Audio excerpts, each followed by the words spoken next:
실제로 이 매출 증가세나 영업이익 순이익 증가세가 질적으로 상당히 좀 뛰어난 증가세인지를 우리가 판단해 줘야 되는데, 그걸 이제 판단할 수 있는 게 여러분들도 아시겠지만 영업이익률이랑 순이익률이 증가세여야 됩니다. 요거까지만 해도 사실 여러분들이 어지간하면은 거의 다 걸러질 거예요. 근데 더 좋은 기업, 진짜 대박주 개념의 종목을 얻어내고 싶다면은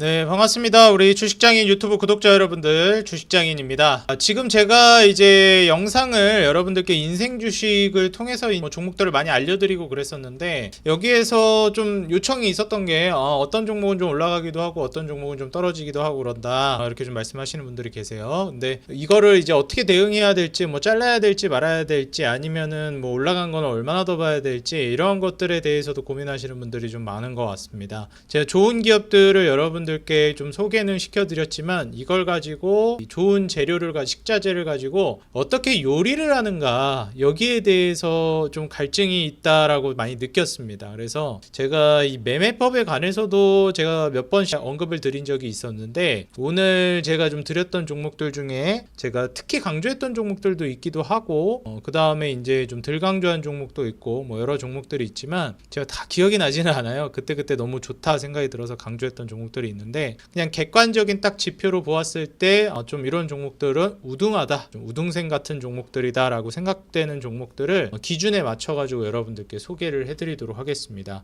여러분들이 제가 소개해드리는 종목들 중에서도 좀 우선순위를 매길 수 있는 방법을 말씀을 드리겠습니다. 자, 일단 우선순위를 매기는 데 있어서 몇 가지 말씀을 드리겠는데, 일단 첫 번째는 차트가 이제 정배열이 되어 있어야 됩니다. 이거는 여러분들이 굳이 또 체크를 안 하셔도 될 만한 게 뭐냐면, 제가 소개해 드릴 때 종목들은 거의 95% 이상의 종목들이 다 차트가 정배열이 되어 있는 종목들을 소개시켜 드립니다. 그렇기 때문에 이건 너무 주가가 높아요, 고점 같아요, 그래서 좀 부담돼요, 이런 경우는 있어도 차트가 역배열이라 조금 그렇다라는 경우는 거의 아마 없었을 겁니다. 그래서 차트가 정배열인지를 체크하는데, 이건 여러분들이 뭐 이 영상을 보면서 소개받은 종목들 중에서는 여기에 해당되지 않는 종목은 거의 없다, 소개해드렸는데 역배열로 바뀐다거나 뭐 이런 식으로 주가가 떨어져가지고 이렇게 되는 경우 있어도 소개시켜드릴 당시에는 거의 대부분 정배열이었을 겁니다. 자, 여기서 이제 추가적으로 우리가 살펴봐야 되는 게 뭐냐면은 기술적으로 조금 더 이제 디테일하게, 타점상 여러분들이 이제 디테일하게 잡고 들어가는 방법이 있고요. 그 다음에 이제 재무적으로 여러분들이 좀 보셔야 되는 것들이 있습니다. 이전에도 한번 언급을 드린 적이 있는데, 일단 매출이 증가세여야 됩니다.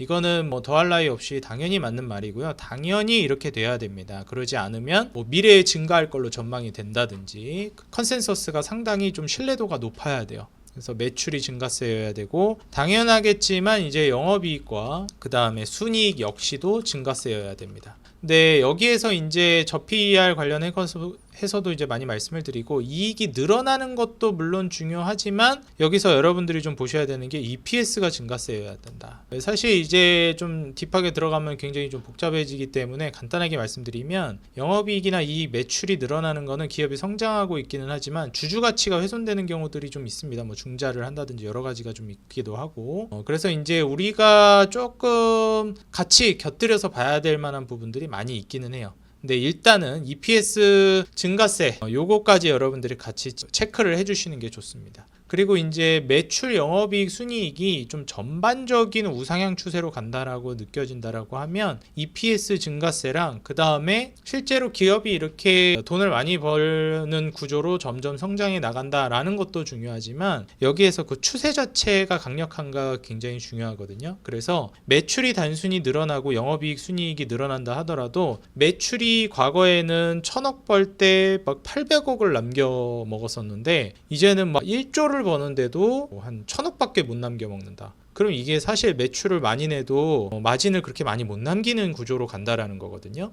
그래서 여러분들이 여기서 보셔야 되는 건 뭐냐면, 실제로 이 매출 증가세나 영업이익, 순이익 증가세가 질적으로 상당히 좀 뛰어난 증가세인지를 우리가 판단해 줘야 되는데, 그걸 이제 판단할 수 있는 게 여러분들도 아시겠지만 영업이익률이랑 그 다음에 순이익률이 증가세여야 됩니다. 요거까지만 해도 사실 여러분들이 추가적으로 체크할 만한 게 딱히 없으실 겁니다. 여기만 해도 어지간하면은 거의 다 걸러질 거예요. 사실 지금 방금 전에 영업이익이나 순이익도 증가세해야 된다고 말씀을 드렸는데 일반적으로 이익 증가세가 매출이 증가하는 과정에서 영업이익률이랑 순이익률이 증가한다? 그럼 영업이익이랑 이제 순이익은 알아서 당연히 따라와서 올라갈 수밖에 없는 구조입니다. 이익 증가세를 확인할 수 있다면. 그래서 이 부분들을 좀 우리가 살펴보면 좋을 것 같고, 여기에서 이제 추가적으로 우리가 좀 눈여겨볼 만한 건 뭐냐면 매출이 증가하는 속도 자체도 폭 자체도 커진다라고 하면 그거는 더 좋은 기업입니다. 이 정도만 해도 나쁘지 않다.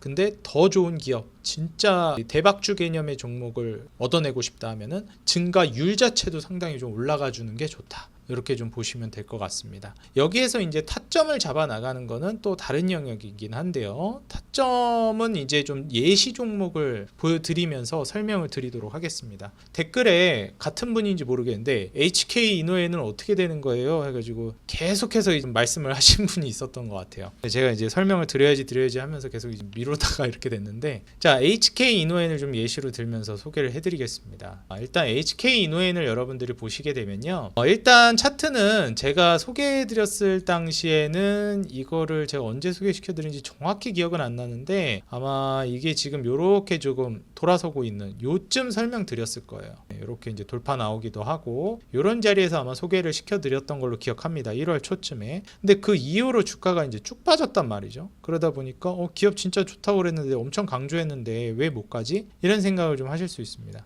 그러고 나서 지금 시간도 꽤 흘렀고요. 그죠? 자, 그러면 이제 HK 이노엔 같은 경우는 어떻게 되는 것이냐, 그럼 얘는 이제 올라가는 것이냐, 이런 거 여부를 이제 우리가 판단을 해봐야 되겠죠. 자, HK 이노엔은 사실 타점이 오지 않았는데 제가 미리 좀 여러분들께 소개를 해드린 종목이라고 보는 게 맞습니다. HK 이노엔은 정석적으로 타점을 잡아나간다라고 하면은 5만원 가격대를 돌파해주는 게 최소한의 요건이라고 보는 게 맞아요. 그렇기 때문에 HK 이노엔 같은 경우에 5만원을 돌파할 때 아무리 못해도 최소한 45,000원 가격대를 돌파해 줄 때 공략을 노려보는 게 맞습니다. 근데 저는 다소 좀 빨리 소개를 해드렸고요. 여러분들이 이제 성장세도 그렇고 워낙에 기업이 괜찮아서 좀 미리 알려드렸습니다. 그냥 훅 치고 나가 버릴까봐. 근데 타점은 원래는 5만원을 돌파하는 걸 확인하고 들어가는 게 맞다. 이렇게 좀 말씀을 드리겠습니다. 그래서 우리는 제가 좀 일찍 알려드렸기 때문에 여기서 이제 진입하신 분들 같은 경우에는 사실 여기서 바로 올라갔으면 물론 좋았겠지만 이렇게 옆으로 기는 작업이 이루어지는 경우도 있다. 근데 그럼에도 불구하고 HK 이노에는 계속해서 좀 올라갈 것이다 라고 좀 예상을 하고 있는 부분은 뭐냐면, 일단 이제 연결이랑 별도가 있습니다. 그래서 이제 별도 같은 경우에는 자회사들까지 좀 어느 정도 포함이 된 실적인데, 그래서 연결 실적으로 봤을 때 좀 자회사들까지 포함이 되어 있다 보니까 좀 뻥튀기가 되는 경향이 있어요. 그래서 연결이랑 별도랑 크게 차이 안 나는 기업이 좀 좋다 이렇게 말씀을 드리는 경우도 있고요. 그리고 기업이 상장한 지가 좀 그렇게 오래되지 않은 기업들이 좋습니다.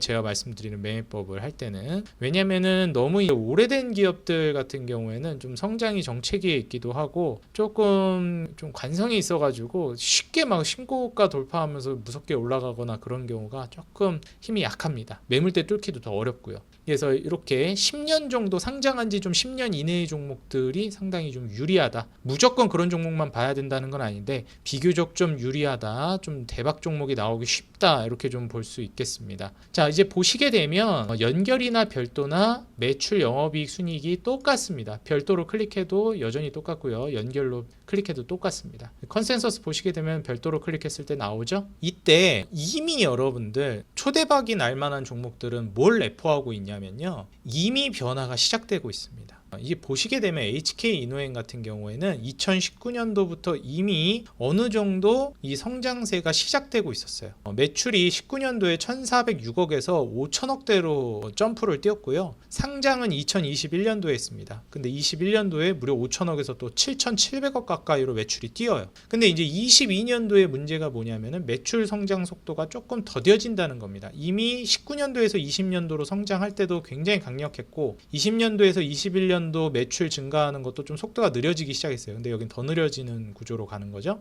그러다가 이제 매출이 줄어들기까지 합니다. 23년도에. 사실상 이제 23년도가 가장 좀 어려운 시점이었다라고 볼 수 있을 것 같고, 그러다가 다시 24년도부터 매출이 다시 증가하기 시작합니다. 그러면서 매출 증가폭도 꽤나 탄력적으로 나와주기 시작한다라고 우리가 확인할 수가 있어요. 그 다음으로 이제 내년엔 뭐 거의 900억 정도. 왜냐면 여기서 지금 거의 300억이었어요. 거의 한 800억 정도 증가했거든요, 매출이. 여기서 여기 증가할 때도 거진 지금 한 800억 정도? 800억에서 900억 정도 증가합니다. 여기서 이제 여기 증가할 때도 한 700억 캐파 정도 증가하는 것 같아요. 그래서 매출이 오히려 좀 눌림목을 줬던 해가 23년도인데 24년도부터는 매출이 굉장히 또 빠르게 성장을 하는 구조이기도 하고, 제가 아까도 말씀드렸듯이 매출이나 영업이익이나 순이익이 증가하는 것도 물론 중요합니다. 근데 여기 보시게 되면 매출이 늘어나는데도 불구하고 영업이익은 줄어들어요. 21년도까지 추이를 보시게 되면 보이시죠? 1,400억, 영업이익 1,400억, 당기순이익 1,000억이었는데 671억, 1,237억으로 줄어듭니다. 그리고 이제 500억, 247억으로 더 줄어들어요. 그러니까 매출이 늘어나면 뭐예요? 그쵸, 매출이 늘어나 봤자 뭐가 없어요? 이 질이 떨어진다는 겁니다. 이익의 질이. 이익은 오히려 회사가 가져가는 돈은 훨씬 더 줄어들었다는 거예요. 그러니까 열심히 판매해가지고 매출만 올리면 뭐합니까? 기업에 남는 건 오히려 줄어드는데,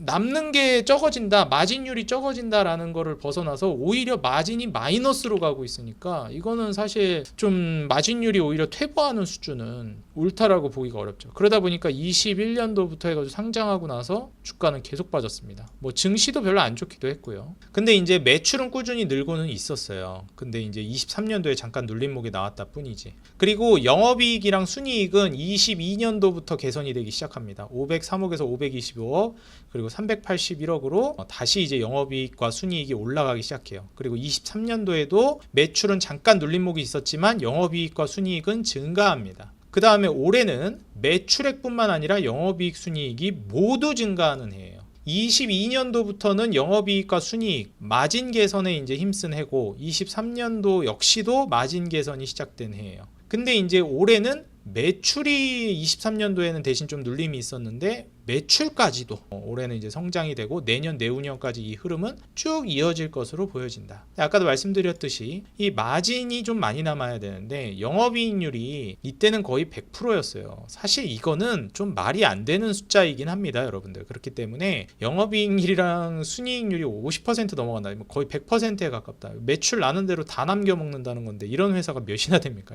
사실 좀 실현 불가능한 거, 이때가 좀 특수 케이스였다라고 보셔야 되는 거고요. 원래대로라면 이 정도 수준을 우리가 이제 기대해 볼 수 있는 겁니다. 그러다 이제 영업이익률과 순이익률이 계속 떨어지죠. 이때까지 21년도까지 여기도 영업이익률은 떨어지고 순이익률은 올라갑니다. 이때부터 순이익률 계속 올라가고 영업이익률은 다시 또 올라가기 시작하고, 그러니까 작년부터 영업이익률, 순이익률이 올라가기 시작해요. 그리고 올해도 증가하고 내년도 증가하고 내후년에도 증가합니다. 그리고 매출은 작년이 눌림목이었고 올해 또 다시 증가세고, 그러니까 이런 것들을 따져봤을 때 매출, 영업이익, 순이익도 다 이제 좀 증가 전망으로 바뀌고 있고, 그 다음에 영업이익률이랑 순이익률 역시도 마진을 많이 남기는 구조, 실제로 이익의 질 자체도 그냥 매출만 늘어나는 게 아니라 영업이익, 순이익만 늘어나는 게 아니라 똑같은 돈을 벌어도 하나를 팔아도 많이 남겨먹는 구조로 회사가 나아가고 있구나, 덜 고생해서 돈을 더 버는 구조로 가고 있구나, 이렇게 이제 우리가 살펴볼 수 있는 겁니다.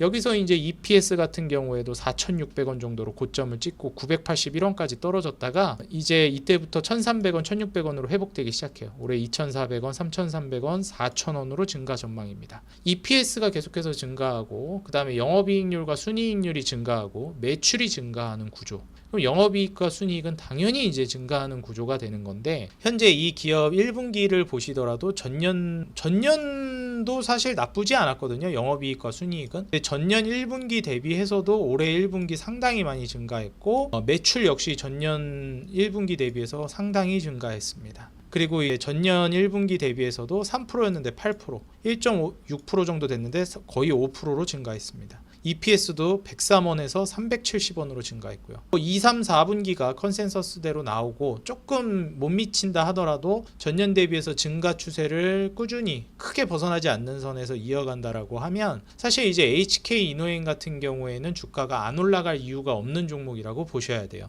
다만 조금 이제 기다리는 시간이 지루하다 보니까 요 5만 원 아래에서 얼마나 횡보를 치다가 올라갈지가 조금 지루하거나 좀 기다리는 시간이 답답할 수가 있는 거죠. 하지만 컨센서스대로 크게 벗어나지 않는 한 조금 예상과 크게 벗어나지 않는 선으로만 간다라고 하면 이 구조로 간다라고 했을 때 영업이익률, 순이익률, EPS 증가하고 매출 증가하면서 결국 HK 이노에는 요 매물대 5만 원을 뚫을 것이다. 신고가 영역으로 이제 넘어가는 급등이 나올 가능성이 크다. 우리가 이제 이렇게 살펴볼 수 있는 겁니다. 자, 그러면 HK 이노에는 사실 그다지 우려할 필요가 없는 거예요. 제가 HK 이노엔을 좀 일찍 말씀드렸던 게 이 선취매를 좋아하는 분들 때문에 그런 거예요. 사실 여기서 5만 원을 뚫고 올라가면 이게 제가 유튜브라는 게 모두의 입맛을 맞출 수가 없는 게 뭐냐면 제가 딱 제 기준에서 매수 타점이 왔다라고 생각이 들 때가 이제 5만 원을 돌파하는 딱 그 시점이거든요. 돌파하는 걸 보고 주면 다 올라가고 나서 알려주고 그래. 미리 알려줘야지. 이런 분들이 있고 또 여기서 이렇게 미리 알려주면 5만 원 아래에서 이렇게 미리 알려주면 안 간다고 알려주는 거 안 간다고 또 욕을 먹습니다. 그러니까 이게 참 모두의 입맛을 맞추기가 어렵다.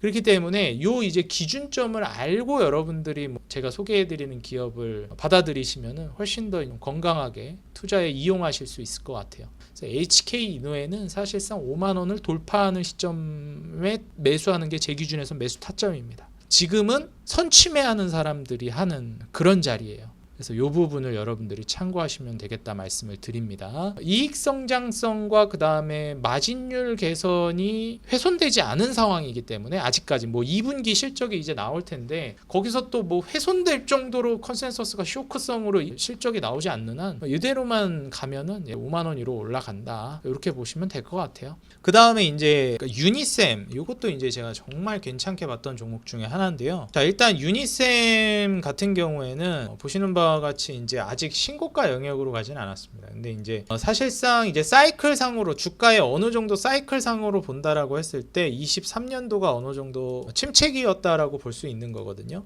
고점 대비해서 주가가 쭉 빠졌다가 바닥에서 숨고르기를 하고 저점을 높이면서 이렇게 이제 삼각형을 만들어주고 돌파가 나온 게 지금 자리예요. 그러니까 유니셈도 일찍 알려드린다. 예를 들어서 HK 이노행 같이 좀 일찍 알려드린다라고 하면 여기 이렇게 지지받던 요 매물대 여기를 돌파하기 전에 이렇게 삼각형 만든다고 하면서 여기서 일찍 알려줄 수도 있는 거예요. 유니셈 같은 경우에도. 근데 얘 어때요? 유니셈 한번 흔들었죠. 그리고 나서 돌파가 확실하게 나온 걸 확인시켜준 자리가 지금 자리예요. 그러니까 제 기준에서는 HK 이노에는 좀 빨리 소개시켜드린 종목이고요. 유니셈은 제때 소개시켜드린 종목이라고 보는 게 맞습니다.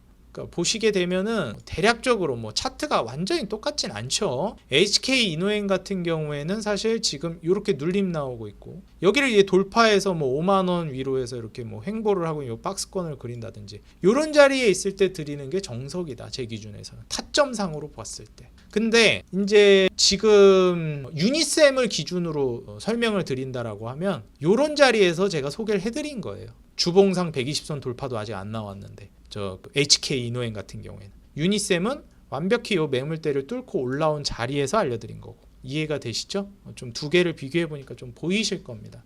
그러니까 이게 차트 공부도 어느 정도 좀 돼줘야 됩니다. 근데 제가 요거를 따로 여러분들에게 교육을 시켜드리지 않고 그냥 이제 좋은 기업이다 하면서 기업들을 계속 소개하다 보니까 누구는 또 이제 좋은 종목 도움을 많이 받고 있는 반면 또 이제 초보자분들은 도움을 받기가 좀 어려워하시는 분들도 있고 그런 것 같아요. 어떤 분들은 그냥 제가 알려드리는 종목 무작정 다 샀는데 거의 확률 50%밖에 안 된다 이런 분들도 계시고 또 어떤 분들은 오래 가면 어차피 다 가던데 좋은 종목 소개시켜 주던데 좀 기다려라 하시는 분들도 있고 반은 맞고 반은 틀린 말입니다. 또 그 중에서도 잘 선별을 하셔야죠. 자, 유니셈 같은 경우에도 좀 제 기준대로 한번 체크를 해보겠습니다. 차트는 방금 전에 설명을 드렸고 타점이 왔다라고 말씀을 드렸고 자, 매출은 19년도 대비해서 쭉 늘었습니다. 근데 이제 중요한 거는 2021년도에 매출이 고점을 찍고 이때부터 떨어지기 시작해요. 2022년도에 2,500억, 23년도에 2,300억 2,300억으로 매출이 줄어듭니다. 일단 매출이 줄어들기 시작하면 뭐 이익이 개선되고 뭐고 이런 걸 다 떠나서 주가가 더 이상 고점을 갱신하면서 올라가기가 매우 힘듭니다. 물론 이익은 올라갈 수 있어요. 매출은 줄었는데 뭐 적자 사업부 정리하고 뭐 아니면은 이제 좀 비용 줄이고 하면서 매출이 줄었는데 오히려 이익을 지킨다든지 이익을 올리는 경우도 존재합니다. 근데 그거는 분명한 한계점이 존재해요.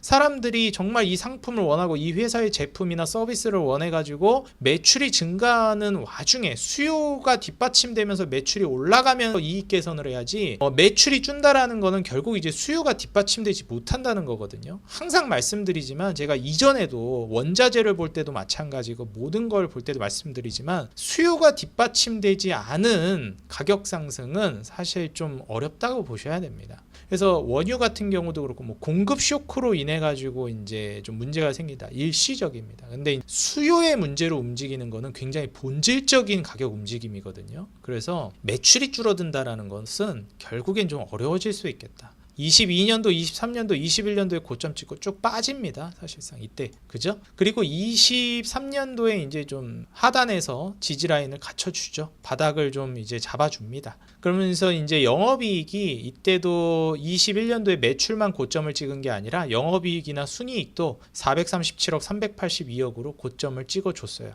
그리고 영업이익이랑 순이익이 정직하게 매출이 줄어들면서 같이 줄어듭니다. 아까 HK 이노엔이랑 좀 다른 점은 HK 이노엔은 매출이 주는 와중에도 이익은 오히려 좀 올리는 모습을 보여주기도 했거든요. 그건 이제 HK 이노엔이 매출이 주는 과정에서 어떻게 보면 좀 눌림을 주는 과정에서 굉장히 좀 잘한 겁니다. 왜냐하면 기업이라는 게 매출이 항상 증가할 수만은 없거든요.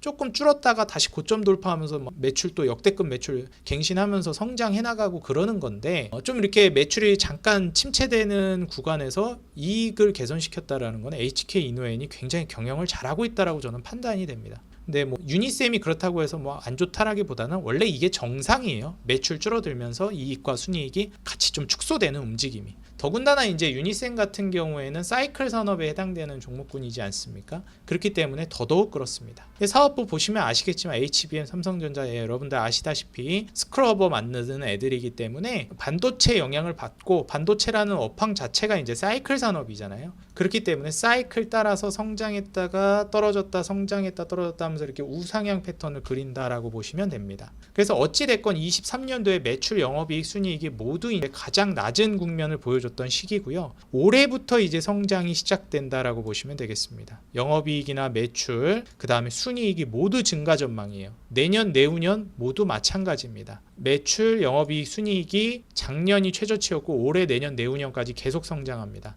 자, 근데 여기서 제가 말씀드렸죠. 매출이나 영업이익, 순이익이 증가하는 것도 물론 좋은데 여기에서 실제로 마진을 많이 남기는 구조로 가는지, 이게 실제로 마진을 많이 남기는 구조로 간다라는 게 아까도 말씀드렸듯이 수요가 증가하면서 가격 결정력이 생긴다라고도 우리가 조금 간접적으로 파악해 볼 수 있는 거거든요. 그렇기 때문에 영업이익률이 실제로 영업이익률 자체도 15% 가까이 됐다가 점점 줄어들어요. 23년도에 영업이익률이 굉장히 안 좋습니다. 똑같이 100만 원을 팔아도 예전에는 한 50만 원 남겼는데 30만 원밖에 못 남기는 구조로 간다는 거예요. 똑같이 100만 원을 팔아도. 매출도 줄었지만 거기서 남기는 건 더 적어졌다는 겁니다. 남기는 비율 자체도 쪼그라들었다는 거예요. 굉장히 안 좋아지는 거죠. 실제로 순이익률 같은 경우에도 12%대 찍었던 애인데 이때 잘 나올 때는 12.89%도 찍었네요. 근데 이제 거의 7% 후반대로 쪼그라들었죠. 이때가 가장 이제 축소됐던 시기죠. 영업이익률은 이제 23년도가 제일 최저치였고 지배주주 순이익률은 이때 22년도가 제일 안 좋을 때였습니다.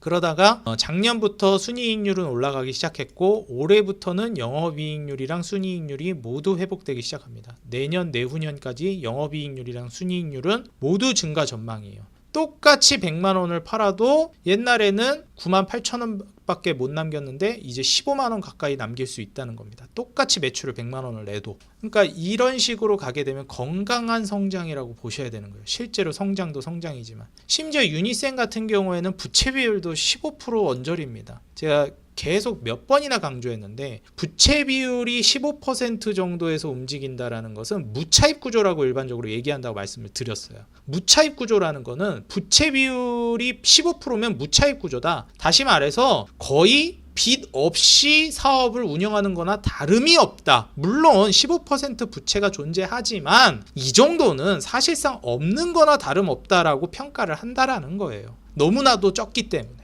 그래서 이렇게 이제 볼 수 있겠고, 아까 강조드렸던 EPS 역시도 이때 당시 21년도에 1244원으로 고점을 찍고 계속 축소를 하다가 줄어들다가 올해부터 800원, 내년 1300원으로 이때 21년도 가장 많은 EPS를 달성했던 1244원을 내년에 돌파할 전망입니다. 그리고 내후년엔 거의 2000원 가까이까지 EPS가 올라갈 걸로 예상이 돼요. 자, 이렇게 된다라는 측면으로 간다라고 하면은 결국 전고점 부근까지 우리가 성장을 기대해 볼 수 있는 거고, 지금 현재 시가총액과 비교해 봤을 때 PER이라든지 PBR이 너무나도 저평가되어 있다라고 볼 수 있는 겁니다. 왜냐하면 이익이 증가하면서 이렇게 PER이 저평가 국면으로 넘어가게 되는 거죠. 이 성장성을 보면서 결국에는 이제 기관들의 수급이 들어온다라는 거예요. 외인들도 덜어 들어오기도 하고요. 그렇게 된다라고 했을 때 이런 이제 유니센 같은 기업은 사실상 조금 기다리는 시간도 별로 없고, 물론 이런 자리에서 매수한 분들보다야 좀 높은 자리에서 매수하는 거죠. 여기서 사면. 근데 상승을 시작하는 자리에서 매수해서 이제 쭉 올라가는 거죠. 이런 박스권에서 매수한다라고 하면 제일 좋은 건 이런 자리에서 사는 거죠. 한 10,000원 근처에서 사는 게 제일 좋죠. 근데 어찌됐건 타이밍을 조금 나는 짧게 가져간다. 그러니까 기다리는 시간을 짧게 가져가고 싶다라고 하면 어느 정도 높은 가격에 사야 되는 건 어쩔 수 없습니다. 다 가질 수는 없는 거니까요. 그건 무당이지 뭐. 그렇게 하면 싸게 사서 최저점에 사서 꼭대기에 팔겠다, 이건 아니죠. 그렇기 때문에 유니셈은 그런 관점으로 보시면 좋을 것 같습니다. 타점이 좀 더 빨리 수익이 날 수 있겠다. HK이노에는 미리 살 수 있겠다. 이런 관점으로 보시면 좋을 것 같습니다. 그 다음에 제가 최근에도 그렇고 앞으로도 굉장히 좀 많이 갈 거라고 예상하는 것 중에 하나가